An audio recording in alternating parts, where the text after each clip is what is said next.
प्रिय पाठकों, कैसे हैं आप लोग। उम्मीद करता हूं आप लोग अच्छे होंगे। मैं नज कुमार सिंह, पुस्तकालय अध्यक्ष, आज आप लोग के बीच पुनः उपस्थित हूं।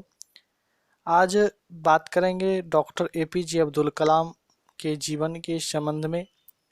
डॉक्टर एपीजे अब्दुल कलाम एक महान भारतीय वैज्ञानिक और भारत के 11वें राष्ट्रपति थे।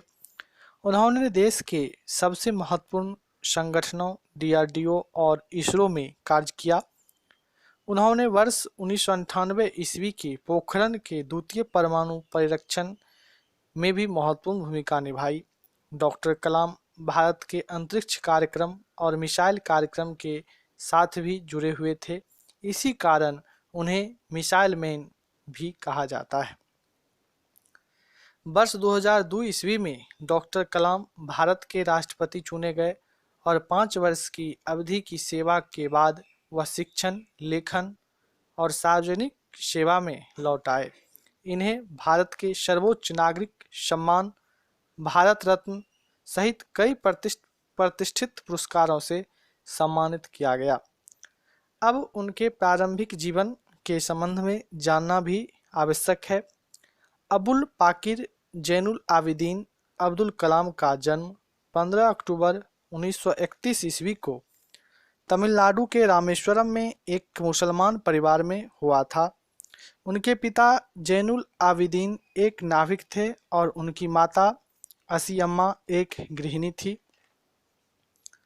उनके परिवार की आर्थिक स्थिति ठीक नहीं थे, इसलिए उन्हें छोटी उम्र से ही काम करना पड़ा। अपने पिता की आर्थिक मदद के लिए बालक कलाम स्कूल के बाद समाचार पत्र वितरण का कार्य करते थे। अपने स्कूल के दिनों में डॉक्टर कलाम पढ़ाई लिखाई में सामान्य थे, पर नई चीज़ सीखने के लिए हमेशा तत्पर और तैयार रहते थे।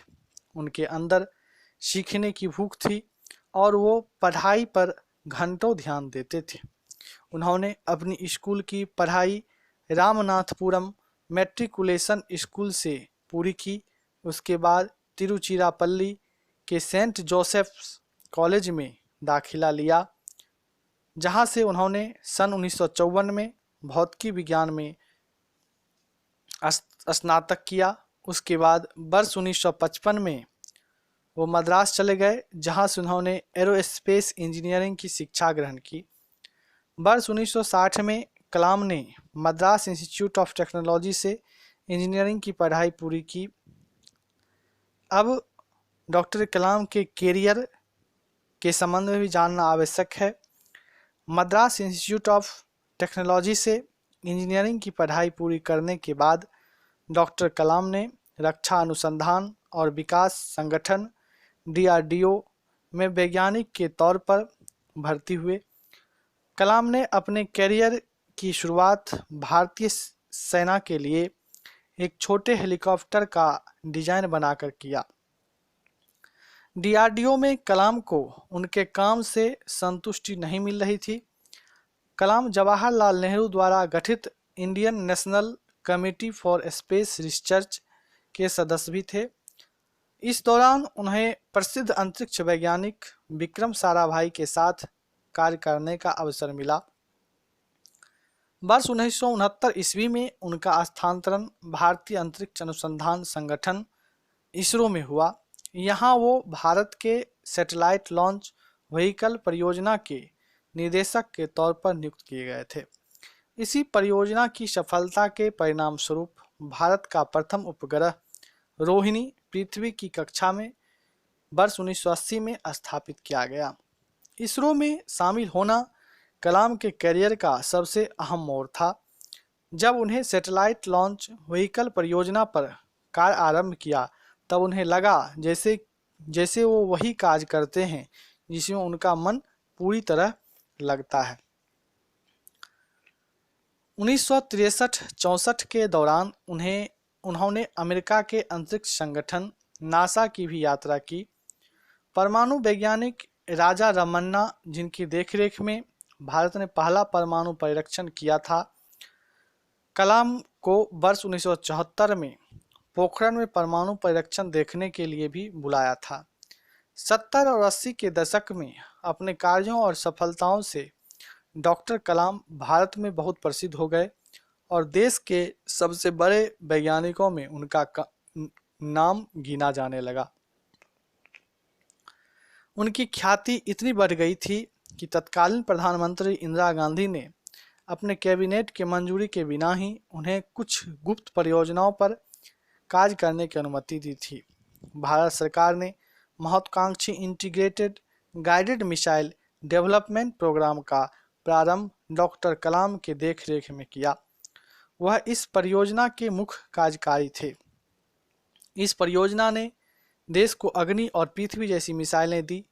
जुलाई 1992 से लेकर दिसंबर 1999 तक डॉक्टर कलाम प्रधानमंत्री के सलाहकार और रक्षा अनुसंधान और विकास संगठन के सचिव थे। भारत ने अपना दूसरा परमाणु परीक्षण इसी दौरान किया था।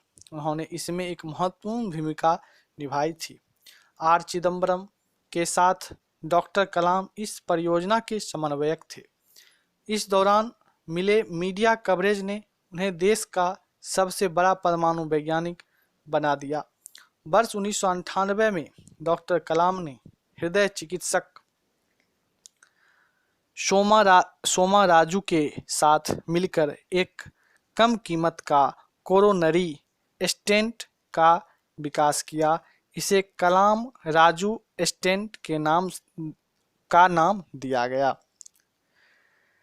भारत के राष्ट्रपति एक रक्षा वैज्ञानिक के तौर पर उनकी उपलब्धियों और प्रसिद्धि के मद्देनजर एनडीए की गठबंधन सरकार ने उन्हें वर्ष 2002 ईस्वी में राष्ट्रपति पद का उम्मीदवार बनाया।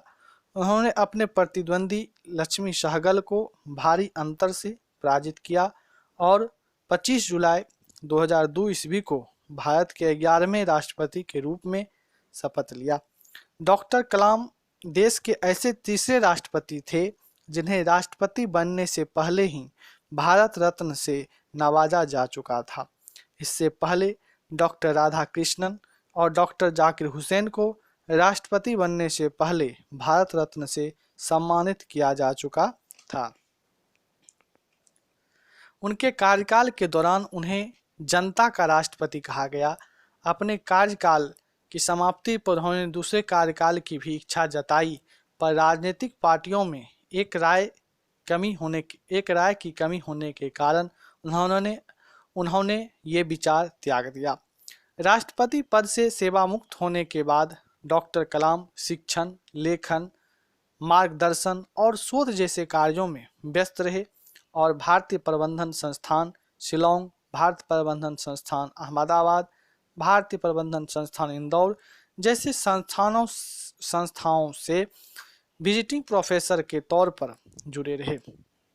इसके अलावा वो भारतीय विज्ञान संस्थान बंगलोर के fellow, Indian institute of space science and technology Thiruvananthapuram के चांसलर, अन्ना यूनिवर्सिटी चेन्नई में एरोस्पेस इंजीनियरिंग के प्रोफेसर भी रहे। उन्होंने आईआईटी हैदराबाद, बनारस हिंदू विश्वविद्यालय और अन्ना विश्वविद्यालय में सूचना प्रौद्योगिकी भी पढ़ाया था। डॉक्टर कलाम हमेशा से देश के युवाओं और उनके भविष्य को बेहतर बनाने के बारे में बातें करते थे। इसी संबंध में उन्होंने देश के युवाओं के लिए व्हाट कैन आई गिव की पहल की शुरुआत भी की, जिसका उद्देश्य भ्रष्टाचार का सफाया है। देश के युवाओं में उनकी लोकप्रियता को देखते हुए उन्हें 2 बार 2003-2004 MTV youth icon of the year award के लिए मनोनीत भी किया गया था। वर्ष 2011 में प्रदर्शित हुई हिंदी फिल्म आई एम कलाम उनके जीवन से प्रभावित है। शिक्षण के अलावा डॉक्टर कलाम ने कई पुस्तकें भी लिखी, जिनमें प्रमुख है India 2020, a vision for the new millennium, wings of fire and autobiography, ignite minds, unliterary, the power within India, mission India, indomitable spirit इत्यादि पुस्तकें उनके द्वारा रचित और लिखित हैं। पुरस्कार और सम्मान। देश और समाज के लिए किए गए उनके कार्यों के लिए डॉक्टर कलाम को अनेकों पुरस्कारों से सम्मानित किया गया। लगभग 40 विश्वविद्यालयों ने उन्हें मानद डॉक्टरेट की उपाधि दी और भारत सरकार ने उन्हें पद्मभूषण, पद्म विभूषण और भारत के सबसे बड़े नागरिक सम्मान भारत रत्न से अलंकृत किया। मृत्यु 27 जुलाई 2015 को भारतीय प्रबंधन संस्थान शिलोंग में अध्यापन कार्य के दौरान उन्हें दिल का दौरा पड़ा, जिसके बाद करोड़ों लोगों के प्रिय और चहेते डॉक्टर अब्दुल कलाम परलोक सिधार गए। धन्यवाद।